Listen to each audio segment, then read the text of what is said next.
قال أهل العلم فلا يجوز بناء المساجد من أموال الزكاة، ولا طباعة المصاحف من أموال الزكاة، ولا بناء المستشفيات، ولا القناطر والجسور، ولا غير ذلك من الأمور التي فيها مصالح عامة للمسلمين.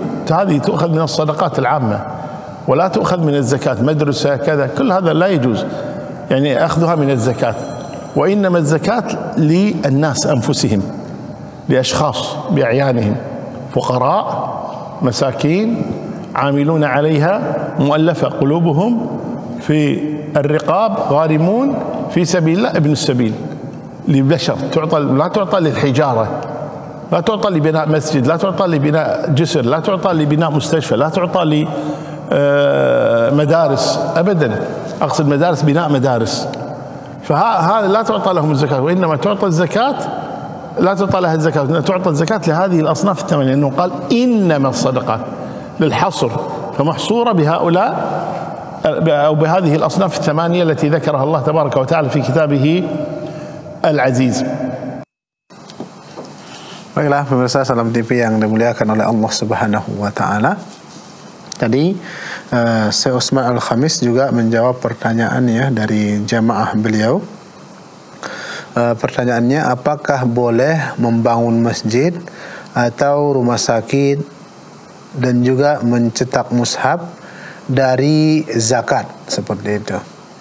Maka beliau menjawab, fala yajuz, ya, maka tidak boleh kita membangun masjid atau rumah sakit, mencetak Al-Quran, ya, dan juga membangun jembatan-jembatan, sekolah-sekolah dan selainnya dari harta zakat, ya. Jadi dari mana diambil itu adalah dari sedekah umum yang bukan zakat. Sedekahnya kaum muslimin yang tidak berbentuk zakat maka boleh. Kenapa? Karena zakat itu hanya boleh disalurkan kepada ashkhas, kepada orang-orang yang sudah ditetapkan oleh syariat, ditetapkan oleh Allah Subhanahu wa taala kepada delapan golongan tersebut. Karena Allah mengatakan innamas shadaqat. Di situ dalam bahasa Arab innamas shadaqat artinya adalah sesungguhnya zakat itu hanya diberikan, seperti itu. Ya, dalam istilah bahasa Arab disebut dengan al-hasru. Al-hasru itu berarti hanya boleh disalurkan kepada yang 8 golongan.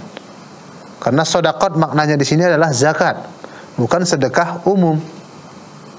Adapun sedekah umum kaum muslimin, pokoknya dia bersedekah, terserah mau bangun masjid atau bangun rumah sakit dan sebagainya, itu boleh.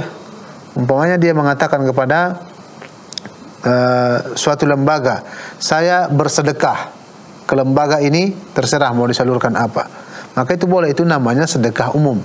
Beda halnya dengan zakat, karena zakat itu langsung diambil, ya, langsung diambil kepada orang-orang yang berhak membayar zakat tersebut. Dan Allah mengatakan tadi innamas shadaqat, sesungguhnya sedekah zakat itu hanya boleh disalurkan kepada yang 8 golongan. Siapa saja itu? Fuqara, yaitu orang-orang yang fakir. Orang-orang yang fakir ini memang diperselisihkan para ulama apa yang dimaksud dengan fakir.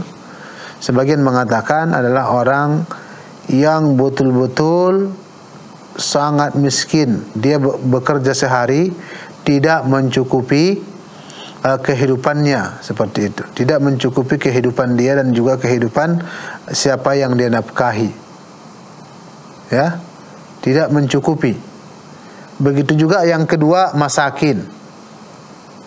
Masakin ini orang miskin, dia bekerja hampir mirip dengan orang yang fakir, namun dia lebih bagus pendapatannya, seperti dia masih lebih bagus, namun belum cukup, belum cukup. Ini adalah kaidah ataupun definisi, mungkin di sebagian daerah bisa dilaksanakan, di sebagian daerah lain tidak bisa, seperti itu. Seperti mungkin daerah-daerah yang kaya raya tidak ada orang seperti ini, maka sulit bagi mereka untuk bersedekah atau bayar zakat, ya. Jadi intinya siapa yang dianggap oleh suatu pemerintahan setempat dia miskin, maka boleh kita memberikan kepada dia zakat tersebut. Dan setiap daerah masing-masing tentunya berbeda ya.